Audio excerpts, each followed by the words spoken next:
eu sou a professora Clarissa e hoje nós vamos aprender mais um curso sobre processamento de frutas. Nós vamos fazer doce de corte de manga. Esse é mais um curso fruto da parceria entre o Ministério da Integração e Desenvolvimento Regional e a Universidade Federal de Goiás.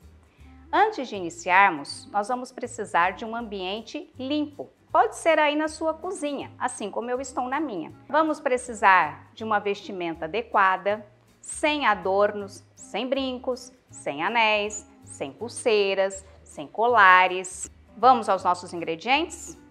500 ml de suco de manga, 300 gramas de açúcar ou uma xícara de chá, divididos em 3 partes iguais, 10 gramas de pectina cítrica ATM ou uma colher de sopa, 4 gramas de ácido cítrico ou uma colher rasa de café, diluídos na menor quantidade de água possível, refratômetro, balança doméstica, saquinhos plásticos e, se for comercializar, etiquetas. É importante dividir o açúcar em 3 partes iguais e, para isso, nós vamos escutar uma historinha. A água presente no suco é muito amiga do açúcar. Porém, quem quer entrar nessa ligação e nessa amizade é a pectina e ela vai ter um plano. O que vai acontecer?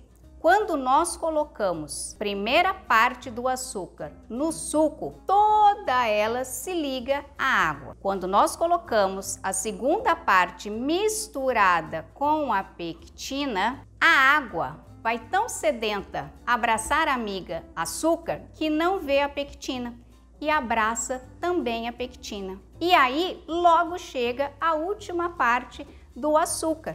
Então a água fica abraçada com o açúcar e a pectina sem perceber essa pectina no meio. E aí tudo vai formar o gel de pectina, que é aquela geleia que a gente vai ver daqui a pouco. Só que com o passar do tempo, essa estrutura, essa amizade pode não rolar muito bem. E aí quem entra? O nosso quarto personagem, que é o ácido cítrico. A função dele é criar a paz entre a união da água que está no suco, do açúcar e da pectina que foi introduzida nessa amizade. Com isso, nós temos uma geleia, um doce em massa ou um doce em pasta de qualidade. O objetivo do nosso curso é fazer com que você, agricultor, não deixe que as frutas fiquem estragadas lá no campo quando elas não têm mais valor comercial para venda in natura. Você pode transformá-las em doces, que é o que nós vamos fazer hoje. Primeiramente, nós precisamos higienizar todos os utensílios. Quando eu falo higienizar, são 2 etapas: lavagem com detergente neutro e imersão desses equipamentos, utensílios como garfo, facas, talheres, peneiras, tudo que você for utilizar. Após a lavagem, vocês vão mergulhar numa solução sanitizante de hipoclorito de sódio 10%, concentração 200 ppm, e ali ficar no mínimo 20 minutos. Todas as especificações e onde encontrar o hipoclorito, como fazer a solução, está lá na nossa apostila que você encontra no site. Após a higienização dos utensílios, nós vamos então fazer a lavagem das frutas. Lembrando que a lavagem nós temos que utilizar detergente neutro. Sanitização, recomendamos o hipoclorito de sódio 10%. Para aquelas frutas que nós não vamos utilizar a casca, você pode deixar as frutas em imersão de 15 a 20 minutos, em solução de hipoclorito 200 ppm. Agora, se você está utilizando alguma fruta que você vai processar com casca, como o morango, por exemplo, deixe na solução de 200 ppm por uns 5 minutos e em seguida já põe numa solução de 100 ppm por 15 minutos. Todas as especificações e como fazer as soluções está lá na nossa apostila, que você pode encontrar no nosso site. Primeiramente, nós vamos lavar a fruta com detergente neutro. Lembrando que a buchinha que você for utilizar tem que ser exclusiva para a lavagem de frutas.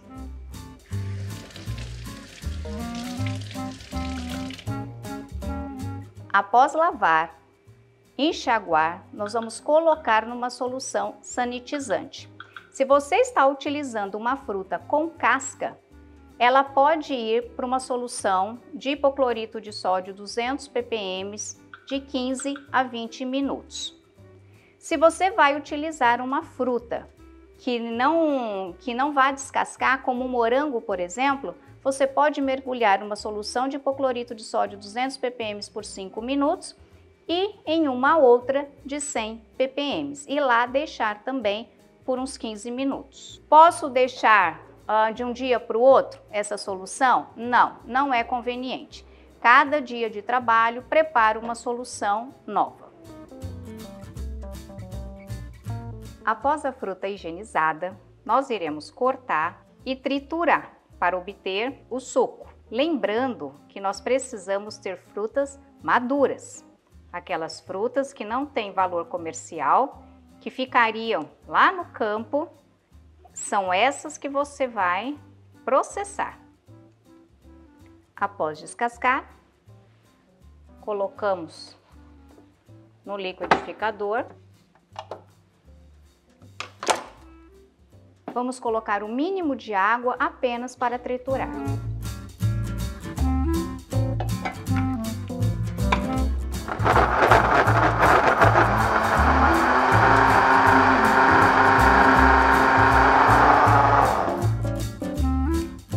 Após triturar, vamos filtrar nessa peneira que você tem em casa, igual a minha. Se você estiver trabalhando com uma manga Palmer que tem pouca fibra, essa etapa praticamente não é necessária. Mas se for uma manga que é muito fibrosa, aí sim, a gente recomenda que passe por uma peneira.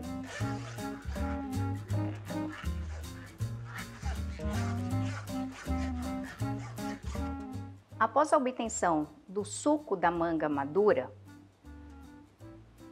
nós vamos medir o teor de sólidos solúveis. Vamos colocar na panela, juntamente com aquele primeiro 1/3. Lembra da nossa historinha? Vamos jogar o primeiro 1/3, misturar, até você não sentir mais os cristalzinhos de açúcar. Em seguida, nós vamos pegar um pouquinho dessa solução e medir com o refratômetro. De acordo com a historinha, esse primeiro 1/3 de açúcar, ele vai se ligar com a água que está no suco da manga. Precisamos medir o teor de sólidos solúveis lá no refratômetro. E o que é esse teor de sólidos solúveis? São todos os açúcares e ácidos presentes. Vamos ver quanto vai dar, porque precisamos que essa solução esteja entre 18 e 20 grau-Brix. Não precisa ser uma quantidade grande, apenas o necessário para colocar gotas no refratômetro.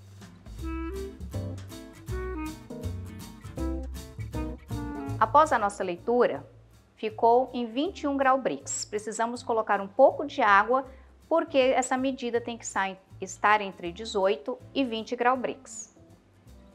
Quanto de água? O suficiente para que esteja entre 18 e 20 grau-Brix.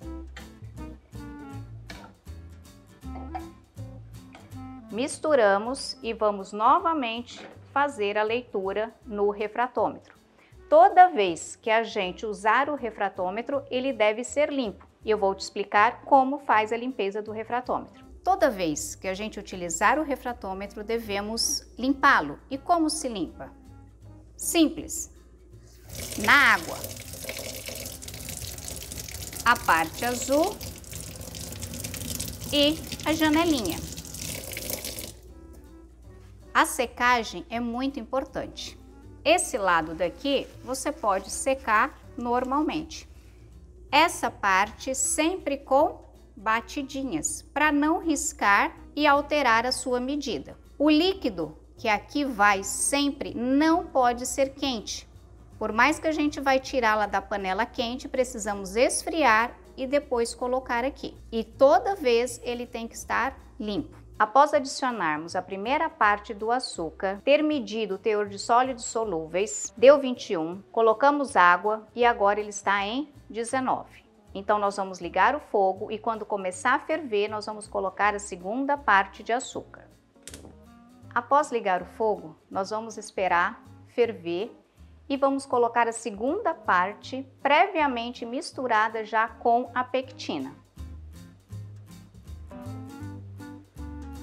Bem lentamente se mistura e conforme a nossa historinha, a pectina, que é intrusa, ela quer se unir junto com a água e o açúcar, que são amicíssimos. E para isso, ela se misturou com o açúcar e aqui ela está se ligando juntamente com o açúcar e a água, formando o gel.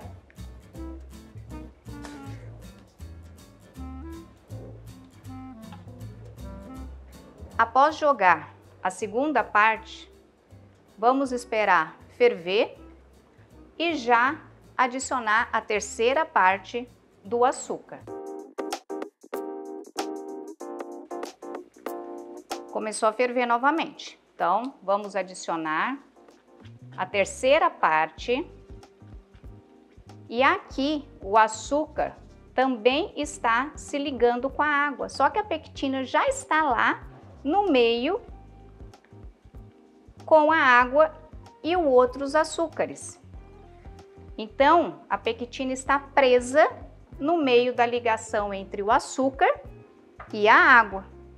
E ela conseguiu aquilo que ela queria. Esse processo de dividir o açúcar em 3 partes iguais e na segunda parte está inserida a pectina é extremamente importante para a qualidade do seu produto final, para que ele dure até 1 ano fora da geladeira e sem conservantes. Claro que tudo com uma boa higienização. Vamos sempre estar misturando e daqui a pouco nós vamos fazer a medida do teor de sólidos solúveis. O que vai distinguir um doce em pasta ou de colher, uma geleia ou um doce de corte, como estamos fazendo aqui, é o ponto final, ou seja, o teor de sólidos solúveis final do nosso doce. No caso do doce em pasta, ele iria até 55 graus Brix.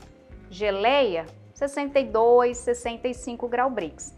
Mas aqui no doce de corte, ele vai entre 78 e 80 graus Brix.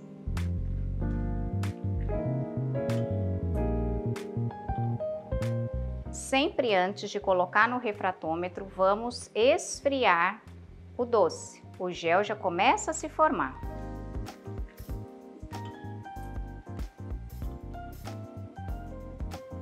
Então, após a leitura no grau Brix, chegamos a 75 graus Brix. Então, nós vamos colocar o ácido. Lembram da historinha, a função do ácido? Então, ele vai fazer a paz entre o açúcar, a água e a pectina, para que no transcorrer da vida útil do doce, essa água não venha se desprender. Então, o ácido vem para firmar essa união entre as duas amigas, açúcar e a água, e a intrusa, que é a pectina. Então, agora nós vamos mexer até dar 78 a 80 graus Brix. Após chegar a 78 graus Brix, nós vamos tirar então da panela e colocar ou numa assadeira ou num frasco de vidro. A altura é importante.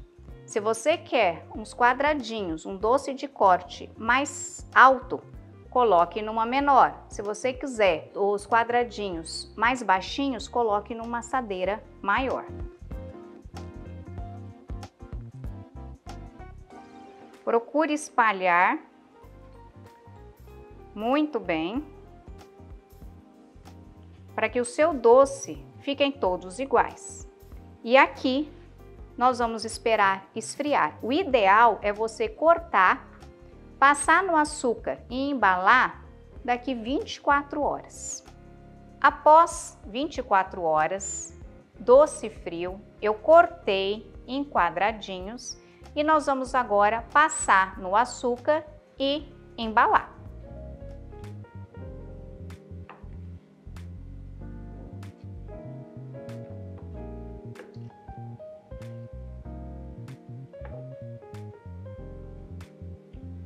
Já passei todos os quadradinhos do nosso doce no açúcar e agora nós vamos colocar no saquinho. Lembrando que o peso tem que ser padronizado caso vocês forem vender o produto. Produto embalado. Caso você for comercializar, não esqueça da etiqueta com a logo, a marca que você tem, o nome do produto e as informações nutricionais, juntamente com os ingredientes, peso, data de fabricação, de validade e o endereço aonde você produziu. Esse produto dura até 1 ano fora da geladeira, desde que você obedeça todas essas normas que a gente lhe mostrou, desde o local limpo, vestimenta adequada, higienização dos utensílios, das frutas, o processo, dividir o açúcar em 3 partes iguais, lembre-se da nossa historinha, para que esse produto vale por 1 ano. E esse foi mais um curso fruto da parceria entre o Ministério da Integração e Desenvolvimento Regional e a Universidade Federal de Goiás.